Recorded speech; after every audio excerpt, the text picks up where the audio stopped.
Hay un creciente interés en negar la historicidad de Jesucristo, y dado que es realmente imposible negar la existencia de un personaje histórico con el nombre de Jesús que generó tanta controversia en el primer siglo, hasta el punto que su nacimiento dividió la historia en dos eras, han tenido que demeritar su obra y sus dichos buscando mitificar, a veces rayando el ridículo en su intento, los increíblemente abundantes documentos de la antigüedad que testifican la realidad sobrenatural de su paso por la tierra.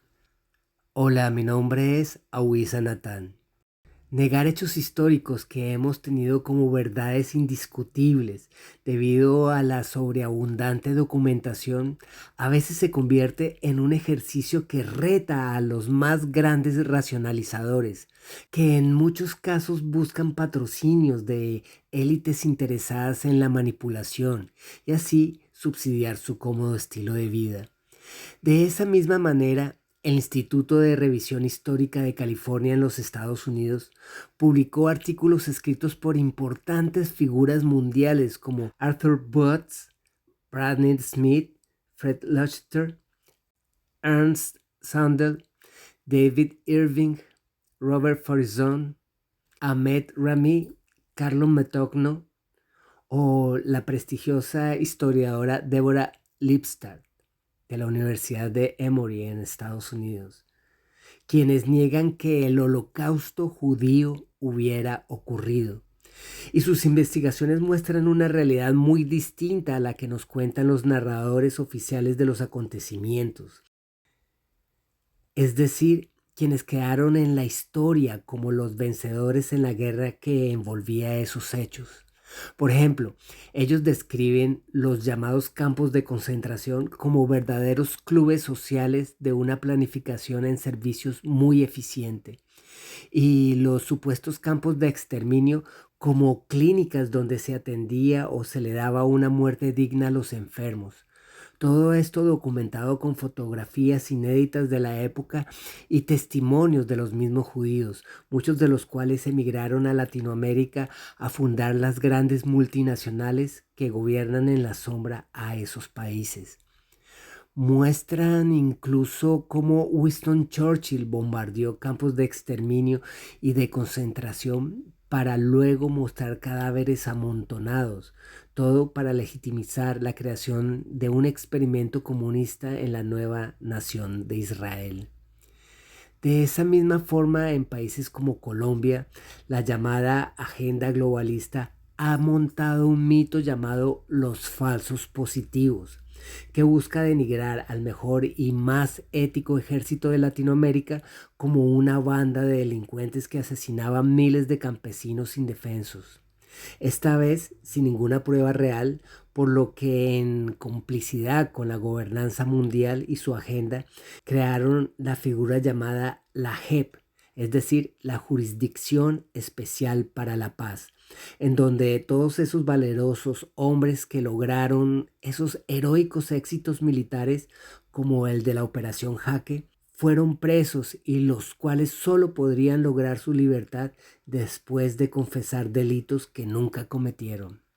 Es así que esas entidades interesadas en esos mismos métodos de manipulación patrocinan un gran grupo de pseudoeruditos anticristianos buscando apoyo académico en personajes tales como Antonio Piñeros, Bart Ehrman, Philip Scaff y en fin, un rezagado grupo intelectual venido a menos que sobreviven gracias a los subsidios de quienes les pagan por propagar esas investigaciones que contienen el alto grado de absurdo que sus patrocinadores quieren escuchar. A diferencia de la historia oficial que cuentan los que tienen el poder, el Nuevo Testamento reúne una serie de documentos escritos casi siempre bajo penuria y persecución. Ahora bien, la ortodoxia judía rechaza de plano a Jesús como Mesías debido a que no ven que se hayan cumplido ciertas profecías que hablan de un gobierno de paz mundial y una poderosa presencia de su majestad que no dé lugar a dudas.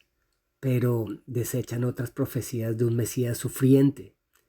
Esto se debe en gran parte a una ilusión idílica y presuntuosa de sentirse el pueblo escogido, y rechazan todo aquello que pueda desencumbrarlos de ese pedestal para igualarlos a todos aquellos pueblos que Dios unificó en un solo pueblo bajo el poder y designio del buen consejo de su voluntad desde antes de la eternidad. Por otro lado, algunos apologistas judíos se aferran a desconocer las evidentes referencias mesiánicas que apuntan a Jesús que leen en la Tanaj, como es el caso del libro de Daniel 7, 13, 14, quitándole su característica profética en cuanto a que no nombra sus visiones como palabra divina, mientras toman como profecía otros pasajes que hablan del Mesías reinante sin que se le nombre a Dios como autor. Es el caso del libro de Esther, el cual dicta la celebración del Purim como mandato de Dios, o el caso de la destrucción del segundo templo, como lo visionó el mismo Daniel, pero lo desvían con un malabarismo racionalista atroz, diciendo que se refería era a lo dicho por Jeremías, dejando en el aire confusión, pues parecen desconocer que los sueños y visiones de Daniel eran de un carácter tan profético que incluso le salvaron la vida. O Oseas 11, donde se habla de una segunda restauración por parte de Dios, aduciendo claramente a la segunda venida de Cristo. Obviamente, en su distorsionado sesgo, recurren al ataque hacia otras posturas para poder salir de esa encrucijada. Argumentan a través del desgaste por cansancio, más que por el uso del sentido común, lo cual muestra el evidente racionalismo que manejan con el fin de llegar a las conclusiones que tenían preparadas de antemano, las cuales buscan, como en los tiempos de Jesús, no perder el poder de manipulación que les otorga el derecho de la supuesta correcta interpretación de la ley y los profetas.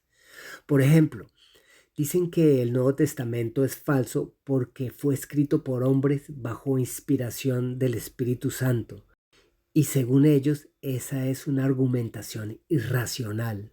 Pero en cambio, los judíos creen en la Tanaj porque, aunque fue escrita por hombres, esa sí fue inspirada por Dios, y lo dicen haciendo alarde de coherencia y raciocinio. Critican el Nuevo Testamento porque dice que la Biblia se interpreta a sí misma. Eso les parece un argumento circular porque eso es lo que dice de sí mismo el Nuevo Testamento. En cambio, niegan a Jesús porque la Tanaj no contiene ese nombre específico, y si no lo tiene es porque no existe dentro de la profecía. Pero según ellos, este argumento no es circular porque la misma Tanaj lo dice. Es decir, si ellos interpretan mal, el que cometió el error fue Dios, no ellos. Por otro lado, hay apologistas judíos que dicen que como según sea la generación en que venga el Mesías, él vendrá con fuerza o humilde. O sea que, según ellos, Dios no sabe cómo será la generación cuando él venga. Eso muestra a un Dios judío muy humano y temporal. Para concluir, algunos judíos apelan a supuestas contradicciones en el Nuevo Testamento, pero no advierten que Jesús abre la mente del encierro religioso de la ortodoxia fariseica judía para incluso mostrar que un Dios religioso es una contradicción en sí misma, ya que las leyes espirituales, las que de verdad aprovechan, están escritas en el corazón de los verdaderos hijos de Dios, no en la imposición de reglas de comportamiento basadas en normas de hombres. Llegan a decir, por ejemplo, que si Jesús hubiera leído la Torá, sabría la contradicción de tomar como trabajo hacer sacrificios en Shabbat, siendo que así lo ordenaba la ley. Eso es bastante ridículo desde la perspectiva de Dios. Por eso Jesús es tan insultante para los judíos, porque les obliga a mirarse en el espejo, puesto que aquellos que se atrevieron terminaron reconociendo que Jesús es el Señor, como los apóstoles y los primeros discípulos de Jesús. Los judíos tienen el privilegio de ser el pueblo por medio del cual nacería el Mesías, pero ese mismo Mesías vendría a unificar todos los pueblos en uno solo, bajo el mismo Dios, según lo prometido a los profetas, pero sin dejar que ellos perdieran el privilegio de ser el pueblo por medio del cual vino la salvación al mundo. Para la mentalidad racionalista judía le es imposible ver a Dios en su conjunto espiritual y eterno, y no en medio de minúsculas y meticulosas reglas religiosas de puntual comportamiento creadas por mentes humanas. Defienden una religión por encima del concepto espiritual de Dios. La letra la usan para darle razón a sus ideas y no para buscar la verdad. Pero Jesús lo advertía cuando criticaba las tradiciones humanas basadas en la religión. Solo hay un único y compacto Dios, el que tiene tres personas, Padre, Hijo y Espíritu Santo.